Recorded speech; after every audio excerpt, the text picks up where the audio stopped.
Ni miaka 20. Amekuwa kwenye mazingira sawa kabisa ya kisoka Uganda toka akiwa mdogo. Hivi alikuwa pia Emmanuel Anodoko akiwa na Sports Club Villa. Yeye na Vipers amekuwa vizuri. Malezi yalikuwa sawa ya kisoka. Upo kwenye taifa ambalo kati ya watu milioni 44 ambao wako kwenye sensa, kuna watu milioni 30 wana idea ya soka kuhusu Simba na Yanga. Yaani sio tu soka, ni kuhusu Simba na Yanga. Zaidi ya watu milioni 30 kati ya hao milioni 44 kwenye ile taifa. Hao wote watakupa pressure kwa sababu ukifanya vizuri mashabiki wa Yanga watakupraise. Hiyo pressure ya kupokea zile sifa unaweza kuihandle, sababu watu wengi wanafikiriaga tu negatively. Lakini imagine leo wewe Stuart Mohamed Mwanga umezoea kusapotiwa na watu 100,000. Halafu leo unakaa kwenye level ambayo watu milioni 10 wote wanakuambia wewe ni hatari, umefanya vizuri.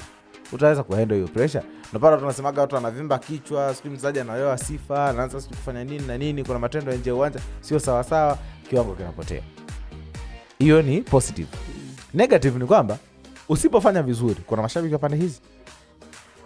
Washabiki wa timu kama Yanga wanaweza kukukosoa. Ni mara chache utapata uungwaji mkono wa Dube. Kwani siyekuwa alikuwepo?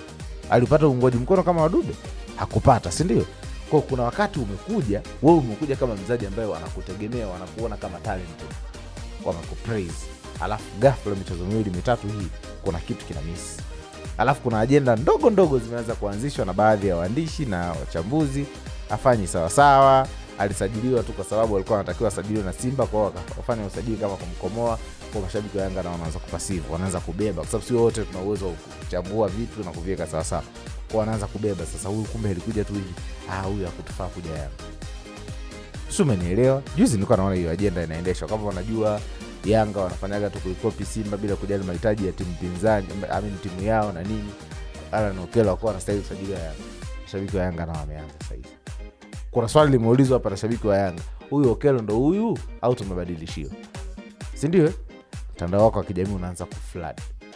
Mashabiki wa timu zote. Hawa wanasema wewe ufai, hawa wanaanza kukucheka. Umeelewa? Performance yako ukiwa uwanjani utapambana sana.